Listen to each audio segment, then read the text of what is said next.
Okay, ఏం చెప్పారబ్బా, ఇంత చెప్పినా కూడా వెళ్ళకుండా ఉంటామా? పక్కా వెళ్తాం, థియేటర్లో కూడా చూస్తాం. అలాగే ఎన్ని రోజుల తర్వాత ఓటీటీలోకి వచ్చినా ఆ వ్యూవర్షిప్ వేరే ఉంటుంది అనమాట. సో వాళ్ళందరూ చూస్తుంటే, సో సినిమాకి వెళ్ళకపోతే ఏం మిస్ అవుతారని మీరు చెప్తారు?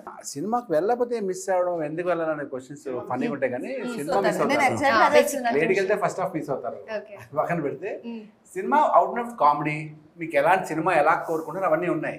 So will miss that. Cinema full comedy ఉంటుంది, హారర్ ఉంటుంది. చేద్దాం అనుకునే వాళ్ళందరికీ చాలా బాగుంటుంది అనమాట. ఎందుకంటే ఆల్రెడీ గీతాంజలి చూసి ఎంజాయ్ చేసిన వాళ్ళు ఉన్నారు, వాళ్ళకి కూడా గీతాంజలి మళ్ళీ వచ్చింది దానికి తగ్గకుండా. ఎందుకంటే అది చూసినప్పుడు వాళ్ళు ఏం ఫీల్ అయ్యారో అది డబుల్ ఉంటుంది అనమాట. చూడని వాళ్ళు కూడా చూస్తే చాలా బాగా ఎంజాయ్ చేస్తారు. ఇంత ట్రైలర్ కింద ఇప్పుడు ట్రెండింగ్ లో ఉంది, ట్రైలర్ కింద కమెంట్స్ అన్ని all the best team, all the best, all the best, all the best అని చెప్తూ ఉన్నారు మీకు అందరూ కూడా, చూసిన వాళ్ళందరూ. సో రక్షించారు సార్. యాక్చువల్లీ ఇద్దరినే పెట్టారు, మొత్తం హోల్ టీమ్ అంతా పెట్టుంటే నేను వెళ్ళిపోయాను. ఎవరు ఆన్సర్ చెప్పేటోళ్ళు కాదు. ఫస్ట్ ఆఫ్ ఆల్ ఈయన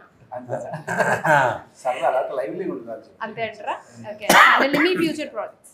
నా ఫ్యూచర్ ప్రాజెక్ట్స్ ఇప్పుడు మిస్టర్ బచ్చన్ అని చెప్పి ఒక రవితేజ గారు చేశారు. తనే మా ఫ్యూచర్, ఇండస్ట్రీ ఫ్యూచరే.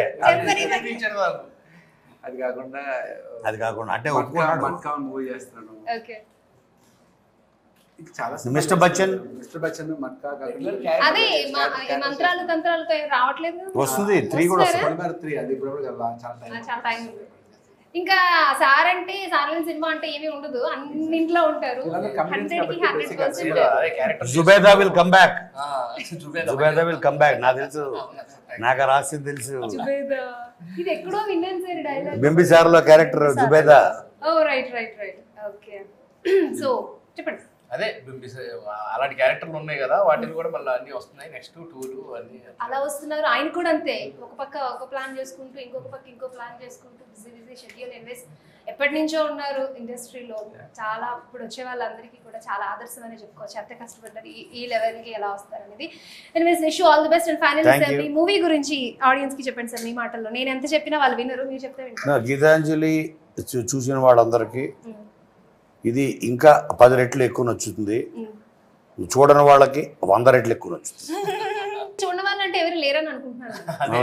అందరూ చూసి అంటే జనరేషన్ మారిపోయింది కదా, జనరేషన్ కొత్త వాళ్ళు ఉంటారు కదా, అలా అంటారా? ఇప్పుడు చిన్నప్పుడు కూడా వాళ్ళు గీతాంజలి ఫ్యాన్స్. యాక్చువల్ గా గీతాంజలి ఫస్ట్ పార్ట్ కి చిన్న పిల్లలు చాలా మంది ఫ్యాన్స్ ఉన్నారు. అంటే యూజువల్ గా హారర్ మూవీస్ కి చిన్న పిల్లలు అంత ధైర్యంగా చూడరు కదా, కానీ గీతాంజలి సినిమా చూసాను చిన్న పిల్లలు నాకు ఎంజాయ్ చేస్తున్నారు వాళ్ళు. అంటే గీతాంజలికి ఆ స్టైల్ ఉంది. సో అది ఊరికే తీసుకెళ్ళి సీటేజ్ లో కూర్చోబెట్టి చూపించే మూవీ కాదు, అలాగని బోర్ కొడుతుందని చూసే మూవీ కాదు. It's fun full entertainer with horror touch. బొమ్మ కూడా ఉంది కదా, పిల్లలు పక్కా వస్తారు ఏముందా అని చూడడానికి. మీరేమంటారు ఫైనల్లీ? అయ్యో నేను ఇప్పుడే చెప్పాను, మీరు మళ్ళీ చెప్పండి, మీరు ఎంత మాట్లాడారు. So Gitanjali 11th April release అవుతుంది, అందరూ థియేటర్స్ లో వెళ్ళి చూడండి. గీతాంజలి ఫస్ట్ పార్ట్ చూసి ఎంజాయ్ చేసిన వాళ్ళందరికీ సెకండ్ పార్ట్ డెఫినెట్ గా నచ్చుతుందని నేను నమ్ముతున్నాను. And I will see you all at theatres on 11th April. April 11th మీ థియేటర్లోకి మా గీతాంజలి మళ్ళీ వస్తుంది. సినిమా చాలా బాగా వచ్చింది, మీరు బాగా ఎంజాయ్ చేస్తారు. ఫ్యామిలీస్తో అందరూ ఈ సమ్మర్లో చల్లగా నవ్వుతూ కొంచెం భయపడుతూ చూసి ఎంజాయ్ చేయండి. ఎగ్జామ్స్ అయిపోయినాయి, పిల్లలు కూడా చాలా బాగా ఎంజాయ్ చేస్తారు. మర్చిపోకుండా గీతాంజలి మళ్ళీ చూసి మళ్ళీ రావాలని కోరుకోండి. Thank you. గీతాంజలి మళ్ళీ వచ్చింది, release on April 11th. Please to watch in theatres. మేము కూడా థియేటర్స్ వచ్చి అందరం కలిసి చూద్దాం. మీరు ఏ ఎక్స్పెక్టేషన్తో సినిమా థియేటర్కి వెళ్తారో అది మిస్ అవ్వరు, యూల్ ఎంజాయ్.